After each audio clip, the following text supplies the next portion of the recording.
I love the sound of that bell. Welcome. You know, there's nothing quite like feeling that you are welcome, that you belong, or even better, that you are loved. And I got that good feeling this weekend as many folks extended their best wishes and sent their love to me on my birthday. And it really feels great. Feeling welcome, that feeling of being welcome and included and loved is something that we wish for all the members and friends who attend our worship services and participate in any of our programs. During this time, darn it, we're not able to reach out and greet one another as we usually do during normal times, but do know that I am so glad that you're joining us for service today, and I so look forward to greeting you someday. Today's service is a special, it's Ministers Answers Questions Day, the Minister Q&A Sunday, and I hope you'll stay tuned for the rest of this service as I answer the questions that were sent in to me by members of this congregation. Once again, welcome.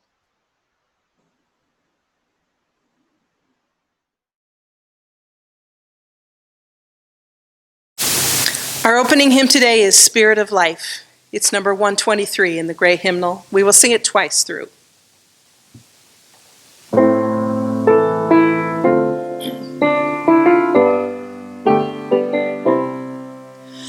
Spirit of life, come unto me. Sing in my heart all the stirrings of compassion. Blow in the wind, rise in the sea, move in the hand, giving life the shape of justice. Roots hold me close, wings set me free. Spirit of life, come to me, come to me. Spirit of life, come unto me. Sing in my heart all the stirrings of compassion. Blow in the wind, rise in the sea, move in the hand, giving life the shape of justice. Roots hold me close, wings set me free. Spirit of life, come to me, come to me.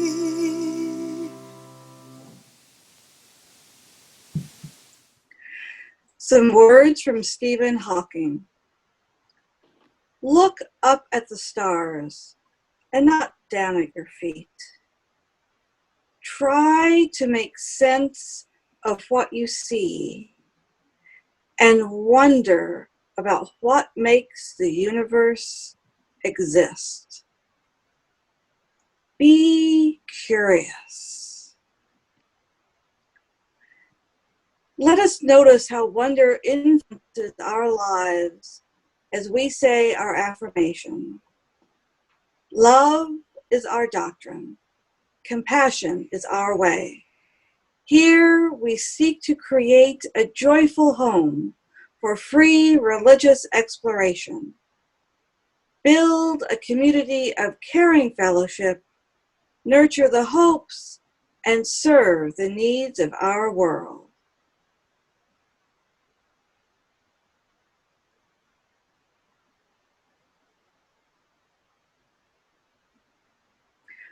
We gather this hour as people of faith, with joys and sorrows, gifts and needs.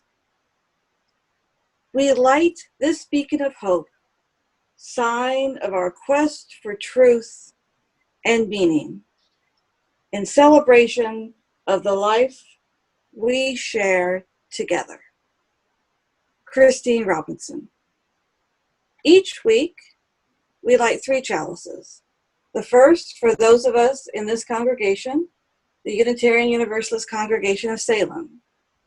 The second chalice we light for our Unitarian Partner Church in Šimenfalva, Transylvania, Romania.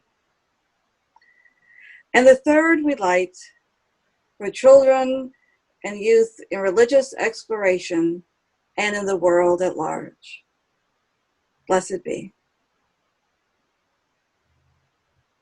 Be sure, and if you have an opportunity, join the Children and Family Service via Zoom on Sundays at 10 a.m.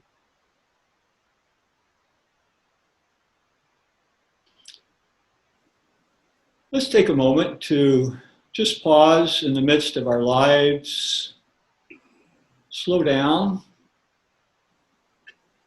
Perhaps close your eyes if that helps you to center yourself and feel the deeper and the truer rhythms of life. When we slow down, we become aware of choices that we didn't see when we were moving fast. When you slow down and really notice, you will notice some suffering that maybe you didn't see before. You may, and seeing the suffering that comes in so many forms. If you just look around you and look at people's faces and pay attention to them, pay attention to people, pay attention to their situations in life. When you see their suffering, when you're aware of it, feelings of compassion naturally arise. Feelings that spur us to do what we can to be present with those who suffer, offer the support that they need and deserve. So take a moment now and be aware of the world around you. Is there someone for whom you feel special compassion this morning? A loved one, a friend, a neighbor, people in beleaguered communities who are struggling for justice? Envision those for whom you feel special compassion. Envision them in your mind's eye. And feel your compassion for these ones.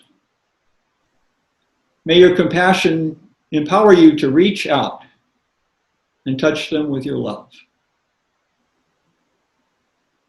Compassion is our way.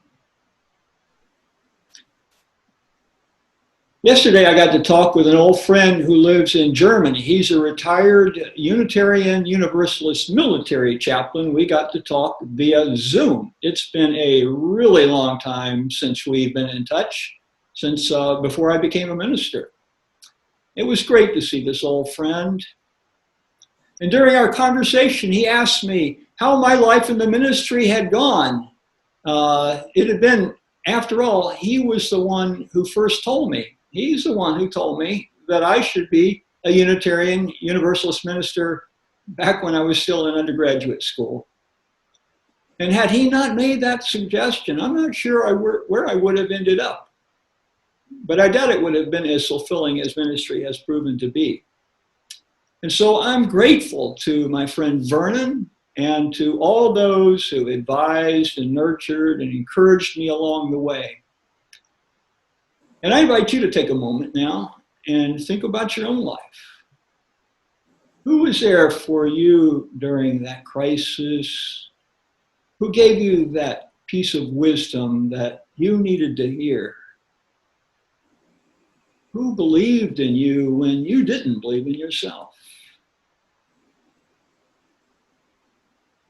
Take a moment now to feel gratitude for those who have blessed your life. If they're still around, reach out and say hi to them. And thank them for the gift of their friendship and their love. Harriet and Glenn Case, and in their special celebration of their love, they will celebrate their 58th wedding anniversary on June the 17th. And we are also grateful to Lenny Martin and David Gortner. And we're so sorry that they're going to be moving down to the Southern California area, but we just want to express our deep and profound gratitude to both of them for all they've offered our congregation during the time that they've been with us. Gratitude. Oh, there's so many wonderful people in our lives. So many. Let's just take a moment now and feel our gratitude.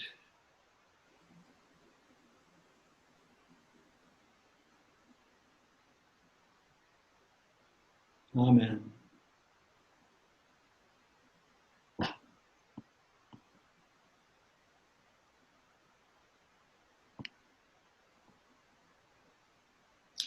We'd like to invite you to send in a joy or a concern. You can see the slide that tells you how to do that right on your screen right now. We'd love to have you submit a joy or concern, and we will be sharing these during the Sunday services. So please remember to do that.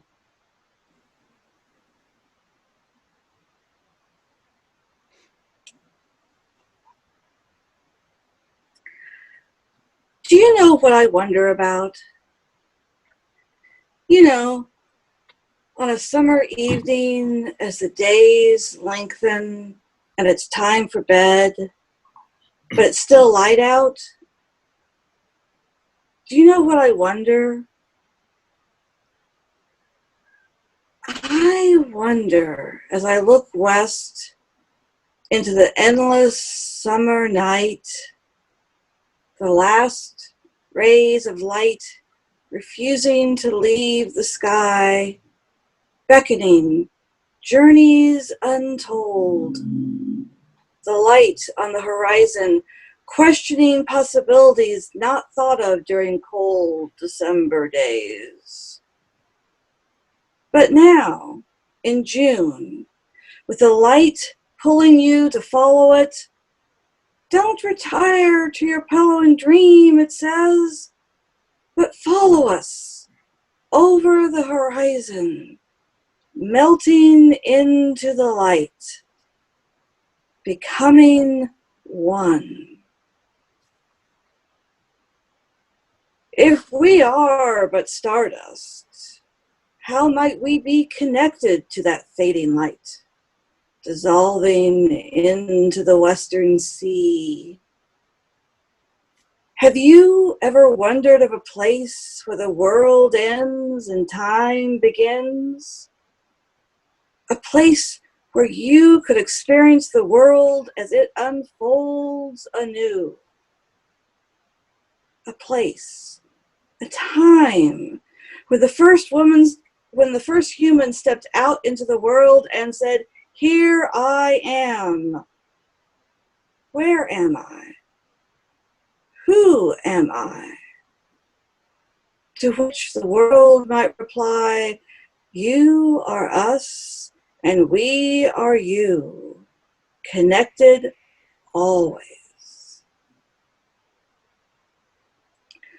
Looking west into the endless summer night, staring as the light slowly fades into pinks, purples, darkening blues, into the black velvet starry night of endless wonder.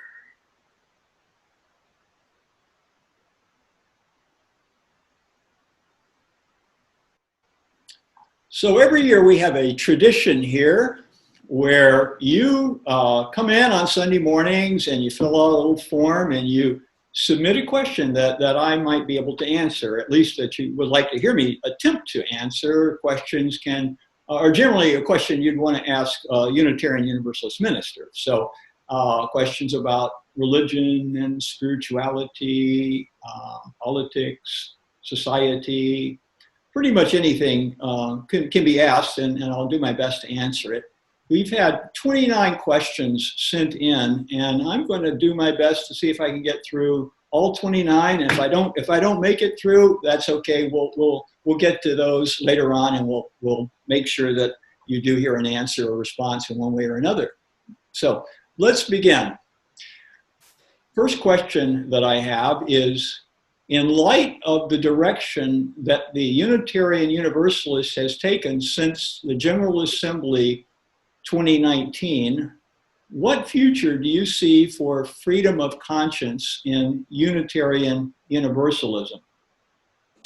That's a big question. The first thing I want to mention is the importance of freedom of conscience in Unitarian Universalism. I think the thing that drew most of us to this religious movement is that we knew that we could come in the door and express our beliefs and our convictions that were true to us, true to our hearts, and that this would be a place where that would be a good thing, and that we would grow together by sharing our thoughts and opinions with one another, bouncing it back and forth. Freedom of conscience is the way we discover truth. It's through that kind of a dialogue. That's why it's so important that we do have freedom of conscience in our association. Lately, there's been some dogmatic authoritarian trends in our movement that are impinging upon freedom of conscience. And it's important to us to continually advocate for this freedom, which is something that I'm doing presently. I think there'll probably be some sermons on this in the fall, so I don't want to spend all my time on this one question, but Unitarian Universalism is going through some struggles and difficulties right now. And all religious movements have their moments in time when they have to define themselves. And this is one of those. And so we are in the midst of a challenging time. A colleague of mine has been dismissed has been taken out of fellowship for a book that he wrote. And I have a statement on that, and it'll be put on our our website, our congregation's website. So you'll have a chance to read a little bit more about that. But I'm just going to finally conclude this question by saying, really, freedom of conscience in our association is up to us. It's up to us to protect and preserve that. Question number 2. Can you be a Christian Unitarian Universalist? Answer, absolutely.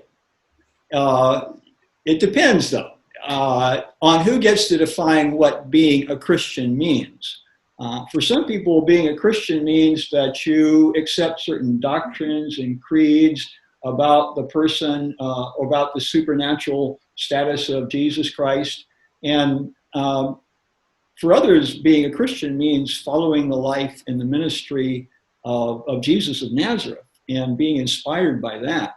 And in that latter sense, many Unitarian Universalists are deeply inspired by the Christian story, by the teachings and the example of Jesus of Nazareth.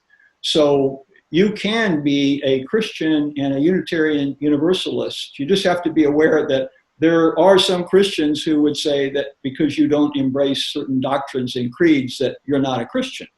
I don't think that's true.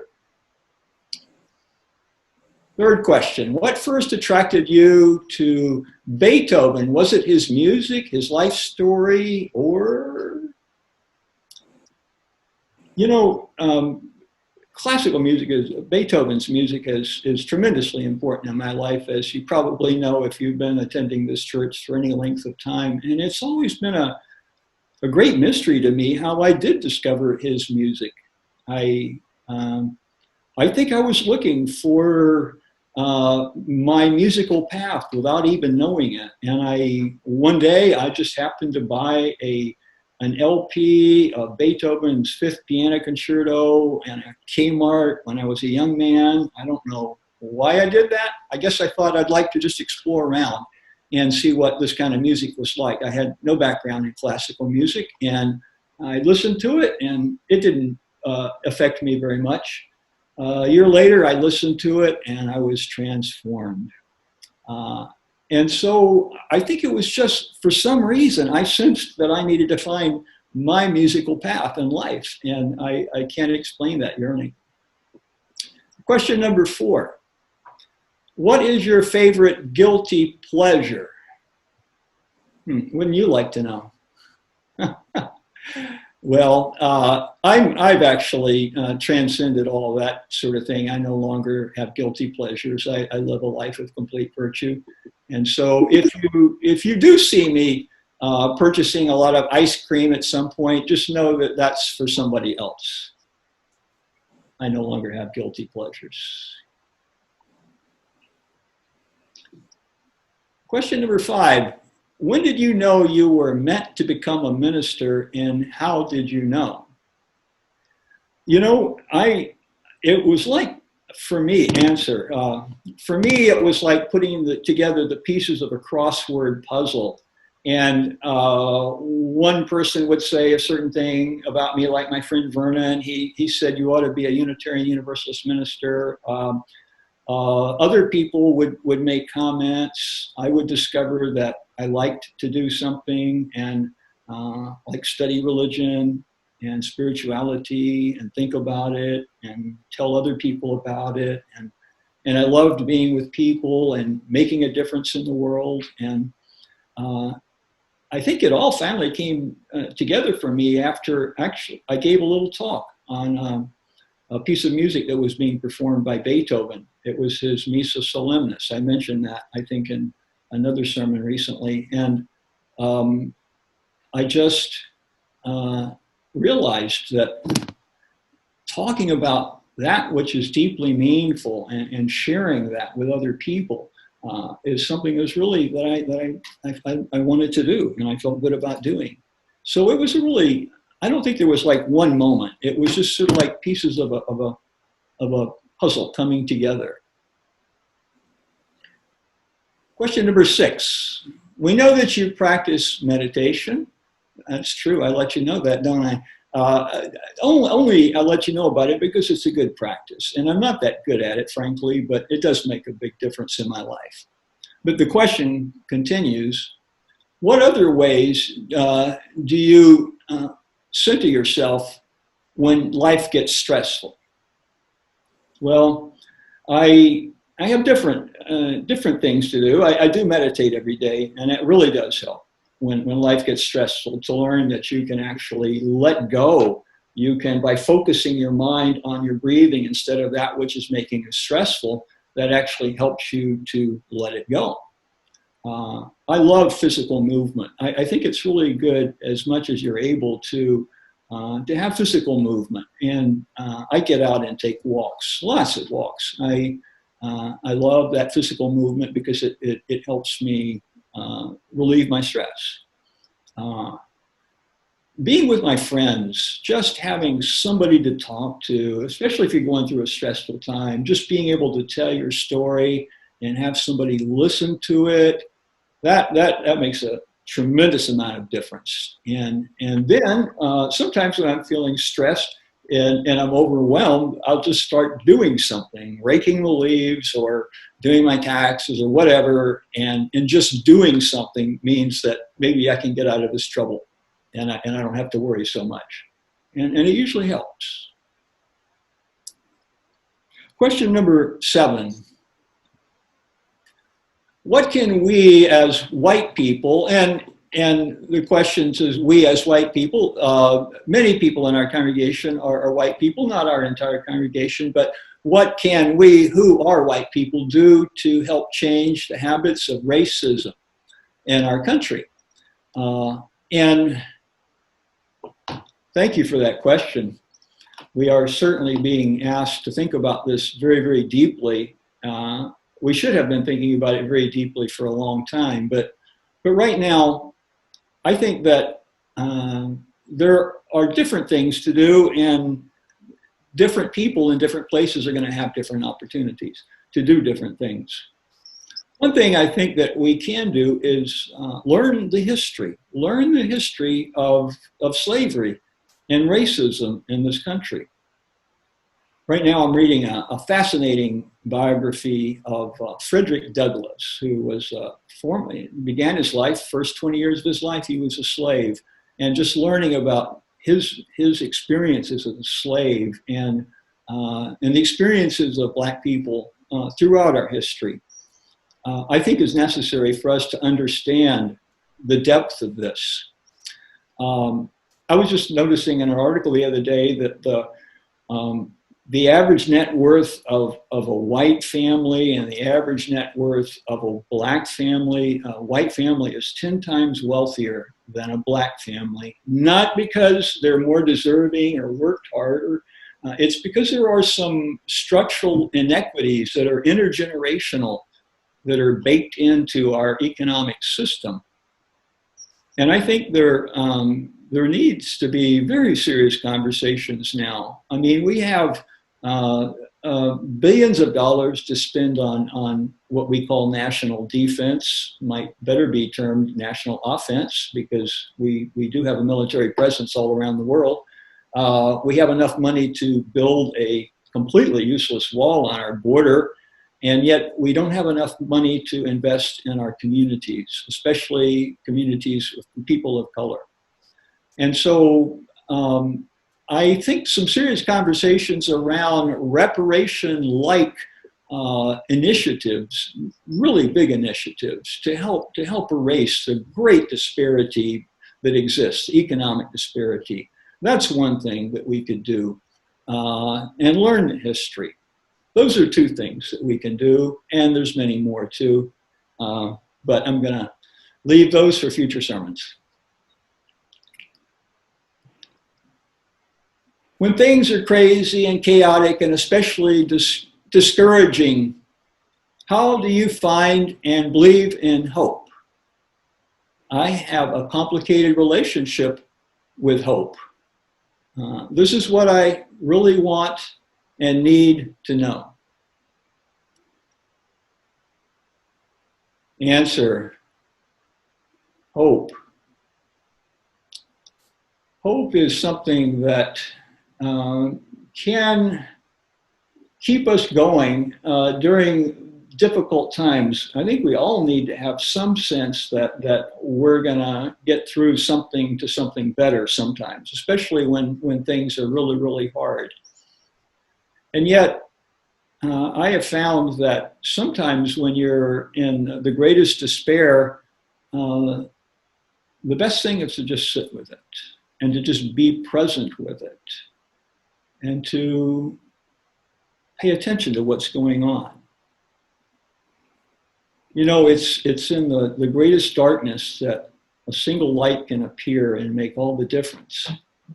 And I think sometimes just being with your lack of hope and acknowledging that.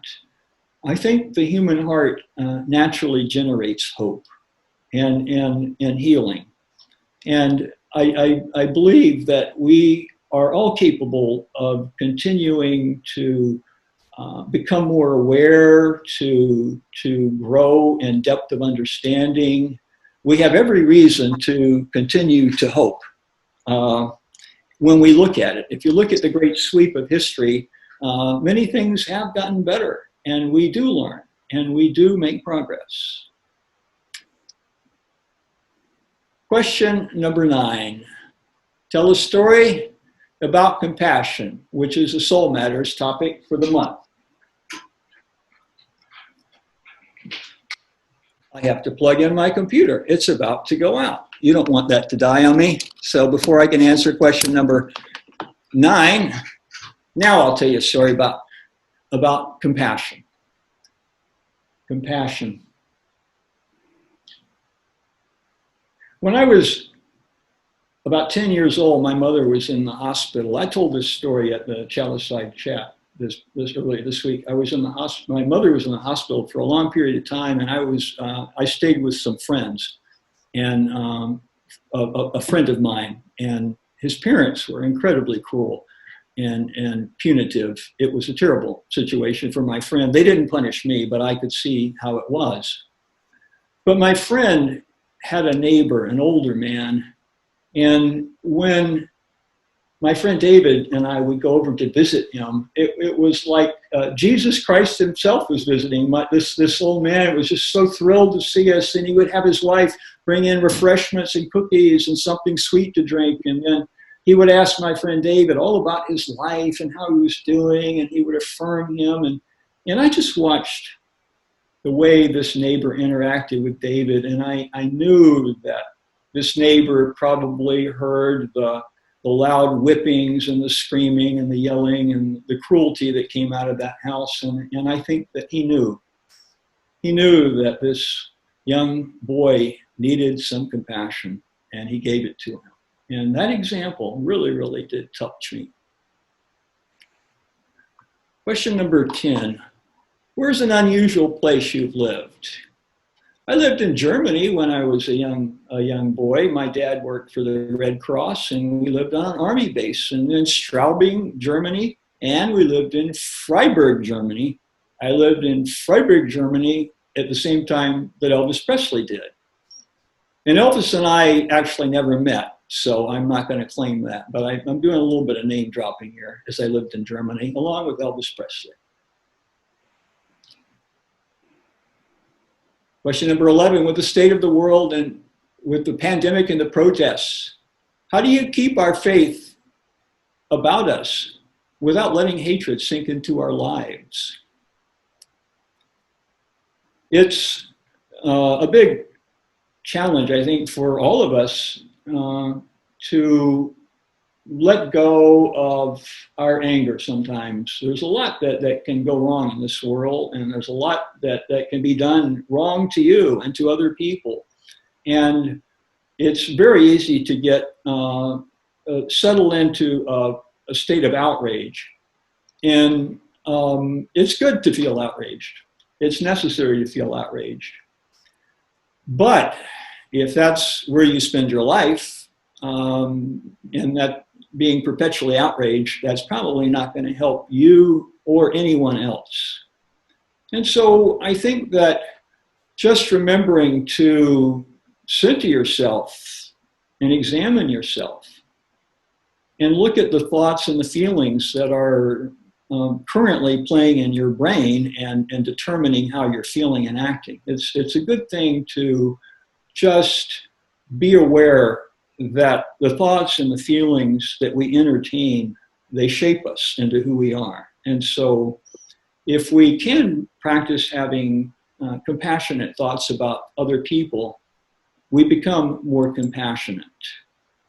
And even in the midst of all the turmoil and the chaos that's in our lives right now, I'm sure that we can find time to do that.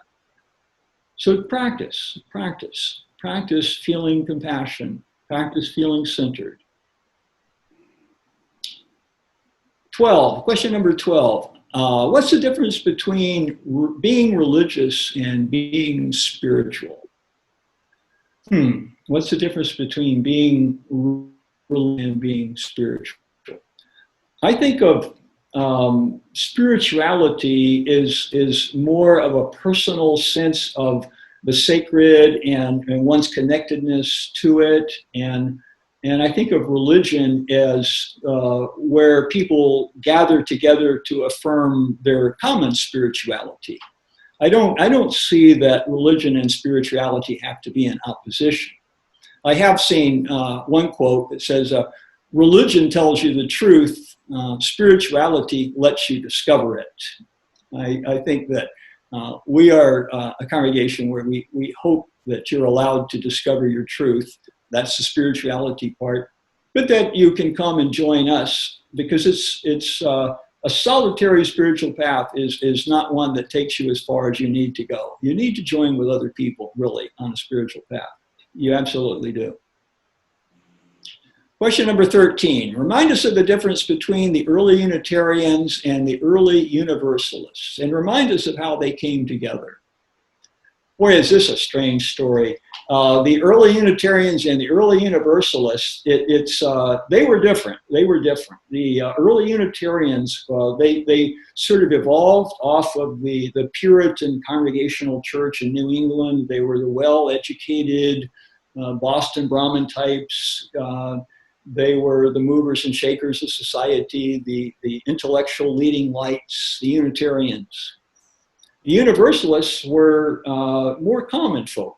These were the folks who would come and hear a horseback riding preacher who would come into a village and deliver a message about the eternal, everlasting love of God, and that the doctrine of universal salvation was true, and that everybody was going to be saved. And the people who were drawn to Universalism were more working class people, common people. Maybe that's not the right word, but and so if you look at the theological literature of the early Universalists, you can tell that this is some homespun wisdom coming out. It's not a Harvard-educated person who's writing it. Nevertheless, the Unitarians and the Universalists both recognized that they were on unique paths, and that took them away from the conventional understandings of Christianity. Both movements considered themselves Christian movements, and yet they were becoming, well, they were declared heretics. Both the Unitarians and the Universalists were declared heretics. And I think that the recognition of that common heritage of heresy was what drew us together. The recognition that our open-minded, open-hearted approach to life was something that we did have in common, in spite of the differences in our spirituality and our theology. There's a lot more I could say, but I have a few more questions I'm going to get to. If you could have a dinner party with anyone in the world, dead or alive, who would you invite? I'm assuming you'd be sitting across from Beethoven. I wonder where they got that idea. Actually, Beethoven, he spoke German. I would be too odd to eat with Beethoven. And, you know, with Buddha or Jesus, I don't think I could get the food down. I would just, I'm not sure. But, you know, I mentioned earlier I was reading this incredible biography of Frederick Douglass, and he seems like such a fascinating person. And I would love to just have been able to be present with him and have a conversation with him and hear about his incredible odyssey and what he learned from that. Question number 15. What's something you'd like to be known for? Well, I could say I'd like to be known for writing a great symphony. That's not going to happen, unfortunately. But my son, I think, can do that. I think I'd rather that my influence be felt rather than my name remembered. But I guess I'd like to be remembered, known as somebody who faithfully served when I finish, and I'm not finished yet, who has faithfully served a long time here and didn't mess up too badly, and might have actually done some good in helping to create a compassionate community. Question number 16. What's something about you that you'd like to change or improve? You know, in the Buddhist tradition, in the Zen Buddhist tradition, the idea that you need to change or improve is a dangerous idea, because that takes you away from the present moment. It takes you away from yourself. It takes you away from just being who you are in the moment. So I don't know. I'm always wanting to center myself and become more of who I am. I don't think that I want to think of this in terms of change or improve, but I think that really when we think about, you know, what we want to change about ourselves, I think that the best path is inward to your truer self rather than to considering some other outside model that you want to be like. So I think I pretty much skirted that question and didn't tell you a single thing about myself. And so that's a good time to move on. What's something you feel pretty good about yourself?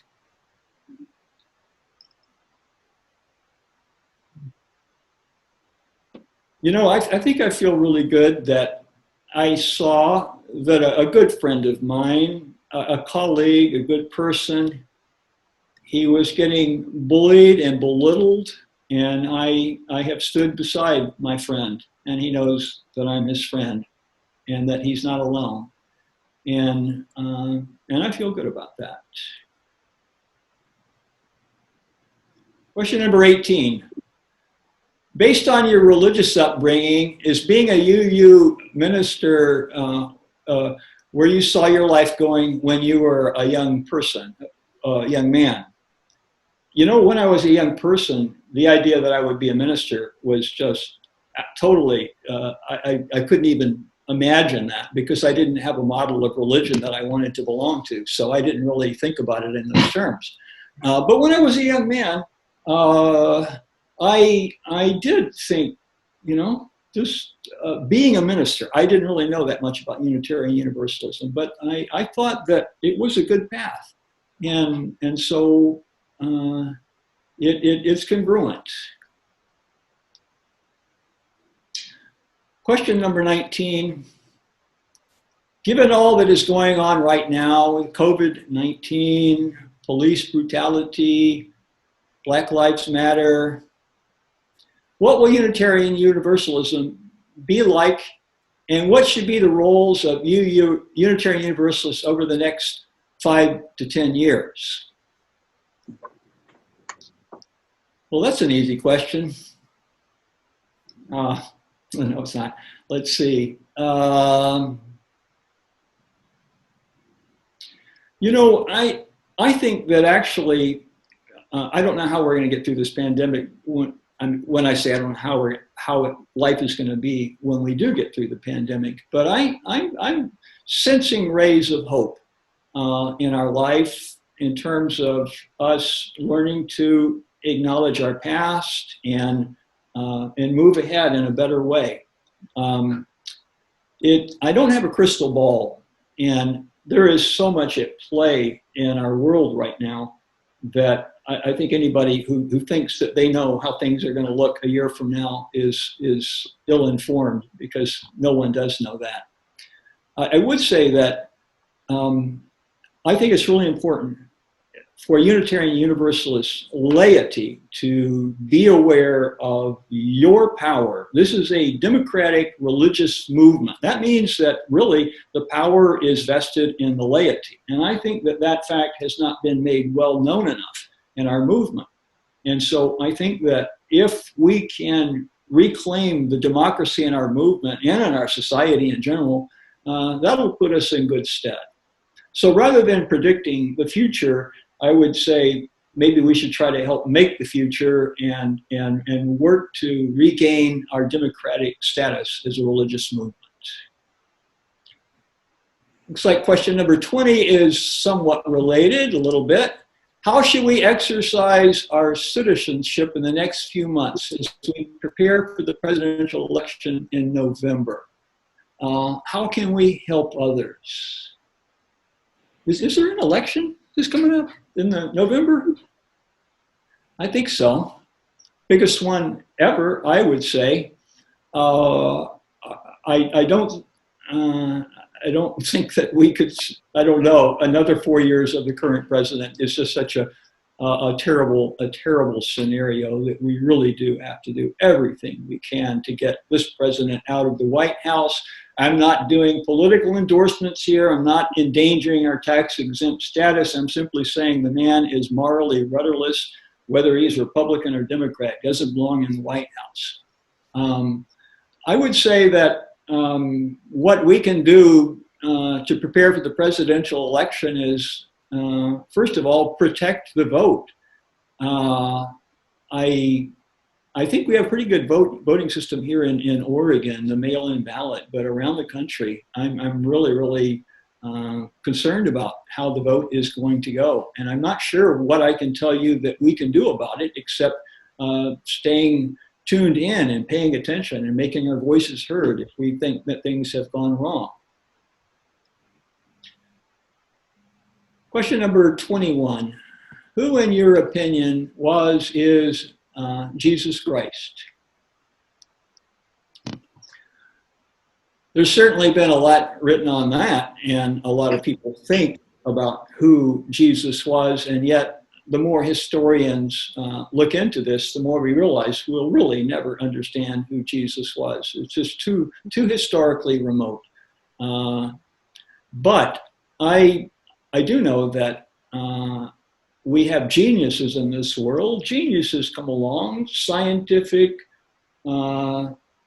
religious geniuses, artistic geniuses. I think Jesus was a great spiritual genius. I think he had a superior apprehension of the interconnectedness of life. He was ahead of everyone else in his time, and he I don't embrace the traditional Christian teachings that Jesus was a unique, ontologically distinct being apart from the rest of humankind. I just think that Jesus was a great human soul. Question number 2, 22. What is your philosophy of life based on?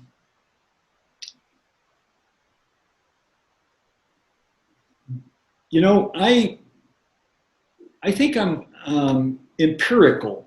I pay attention to what works and what doesn't work, and so I don't know if I would say that I have a philosophy of life, but I would say that I have practices of life, and I think that's for me more important than having an intellectual construct about what my life is. But I think my philosophy of life is based on the fact that we're all here together in this world, and I see us as being spiritual equals.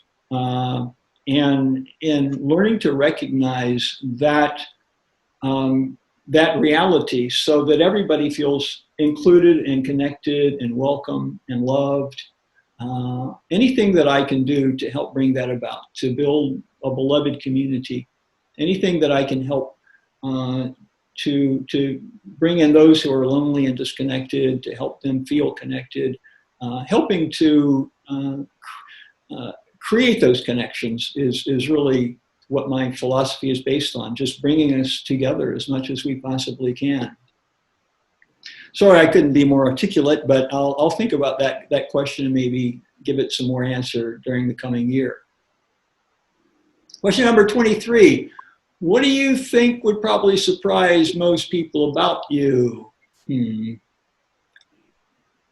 know, most people don't know that I was born and raised in the South, and my parents were Southerners. My heritage is completely Southern, and you can't tell from my accent, I don't think. Most people can anyway. So that's one thing. Question number 24. What caused Ludwig van Beethoven so much discomfort and pain in his 20s until his death at age 56? You know, Beethoven did suffer a lot in his, consider the time he lived in, born in 1770, died in 1827, so medical science was not very advanced at that time. And so if you read Beethoven's journals, he's always complaining about his irritable bowels or the ringing in his ears. And so he really did have, I think that inflammatory bowels was a big problem. He had something called Paget's disease. I think it's Paget's disease. It has something to do with cutting off his ear canal so that he became deaf. One interesting thing I was reading about lately is that some scientists have discovered that Beethoven had an irregular heartbeat, and he was also deaf, and so the thing that he heard the most was his own heartbeat, and his irregular heartbeat, the irregular rhythms of that can be found in his music. So I think that's a pretty interesting story about Beethoven's heartbeat and his music, his irregular heartbeat. In light of question number 25, in light of my visits to various congregations, what rituals during the service have you seen that you particularly liked and might consider incorporating into our service. So I get around and I see how other Unitarian Universalist congregations worship, and it's really quite similar from congregation to congregation. There's a little bit of differences, but and I am always looking to see how I can learn something when I go to another congregation or church. But you know, the ritual that most struck me in the past few years was a pagan ritual that I was part of. It was a croning and saging ritual for a couple of people who were turning 50. And I found that to be a really deeply, not just that particular ceremony, but the idea that you acknowledge when you move from one stage of life to the next. And I was really touched by this ritual, and I could see how that's something I might like for us to consider doing. Rites of passage where when we retire or when we graduate, when we reach a certain age, rituals that acknowledge those transitions, I think, are good. Question number 26. How much wood would a woodchuck chuck? Well, we all know the answer to that, so I'll just go on. Question number we're almost at the end here. Question number 27. What is the sound of one hand clapping? You know, come on, you can Google the answer for that, can't you?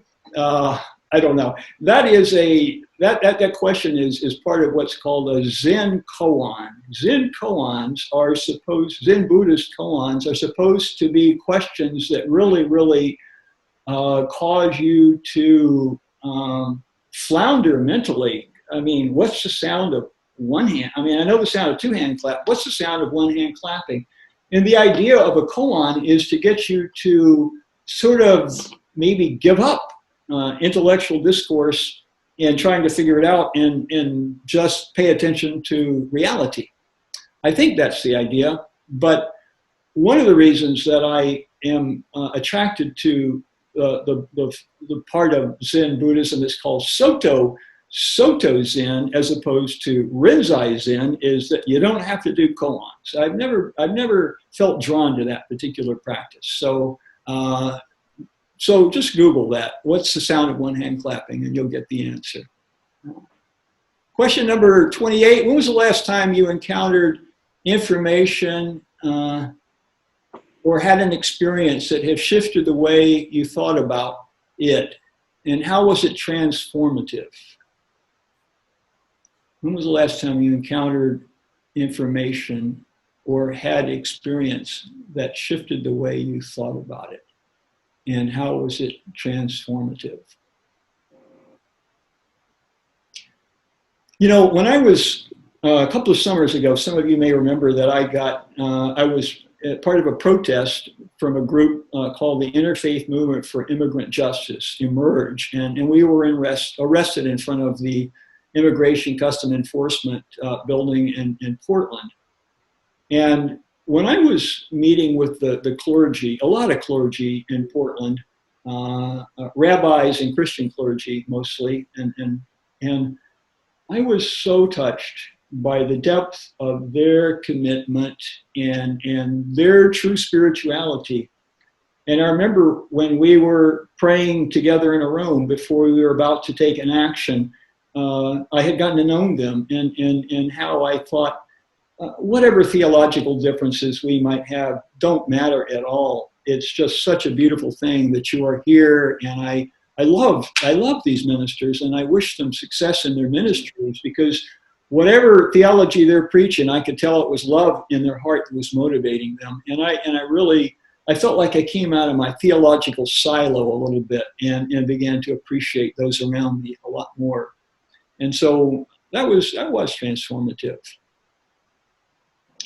Question number 29. A number of well-respected Unitarian Universalist ministers, for example, Millie Rochester, Angela Herrera, Lisa Adams Sherry, Mary Gear, have started as a part of our congregation before going into the ministry. Without being modest, tell us how you believe you have contributed to this, and perhaps how the congregation as a whole has had a part in this? Well, I feel modest. I did not,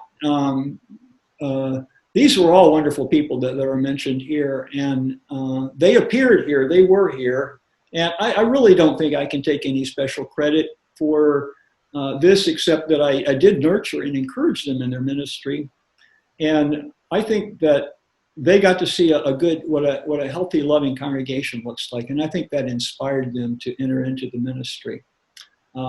That's what really, I think a lot of congregations don't quite understand. If you want a great minister, treat your minister great, and it works. And I know, because that's how you folks treat me.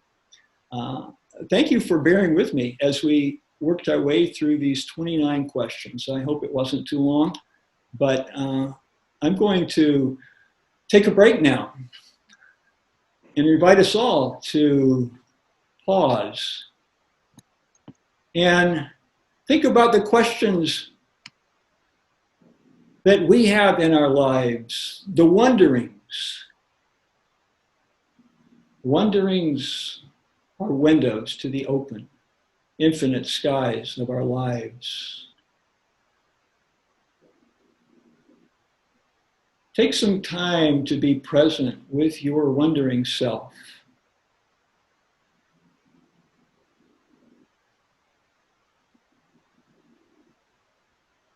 Who are you and where are you going in your life? What new things are you being called to experience and learn?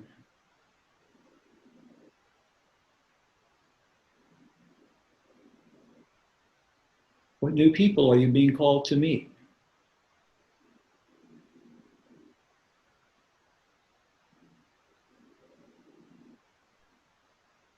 How is life pulling you forward? What is the next step?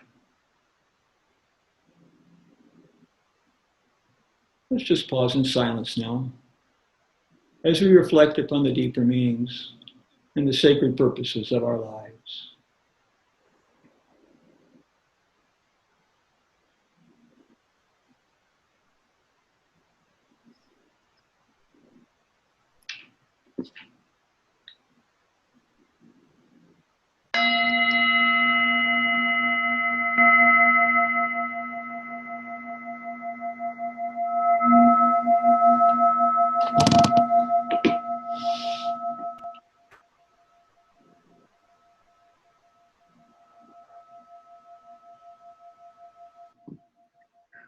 We support UUCS through our pledges, time, and connections with one another. We support the Salem community through donations to the Marion Polk Food Share, and for the month of June, the Nellie Thompson Dorothy Patch Scholarship Fund.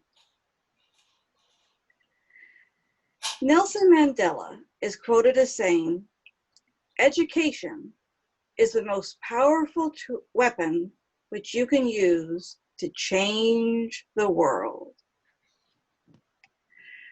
The Nellie Thompson Dorothy Patch Scholarship Fund supports students of color who want to further their educational goals and training to make a contribution in their community.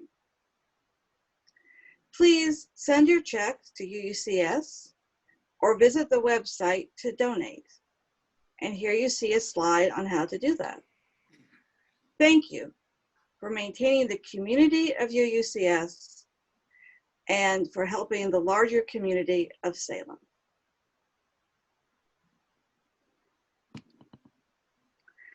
And now, as Rick joins us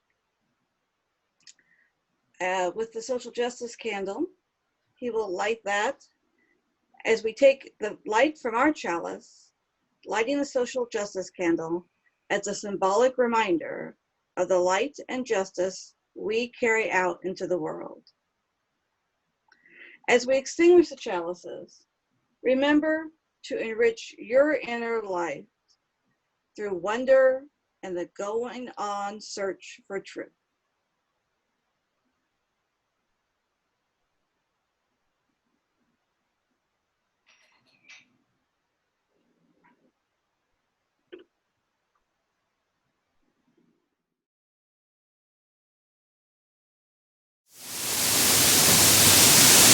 Our closing hymn today is Guide My Feet. It's number 348 in the gray hymnal.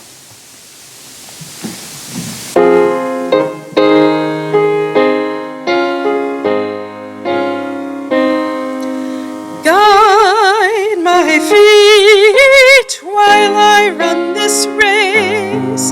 Guide my feet while I run this race. Guide my feet while I run this race. For I don't want to run this race in vain. Hold my hand while I run this race. Hold my hand while I run this race. Hold my hand while I run this race. For I don't want to run this race in vain. Stand by me while I run this race. Stand by me while I run this race. Stand by me while I run this race. For I don't want to run this race in vain. Search my heart while I run this race. Search my heart while I run this race. Search my heart while I run this race. For I don't want to run this race in vain. Would you please join us now as we say our closing words together? We won't be able to hear each other, but we can say these words together, the words that we say week after week. Let us say them now. May faith in the Spirit of life, hope for the community of earth, and love for the sacred in one another be ours now and in all the days to come.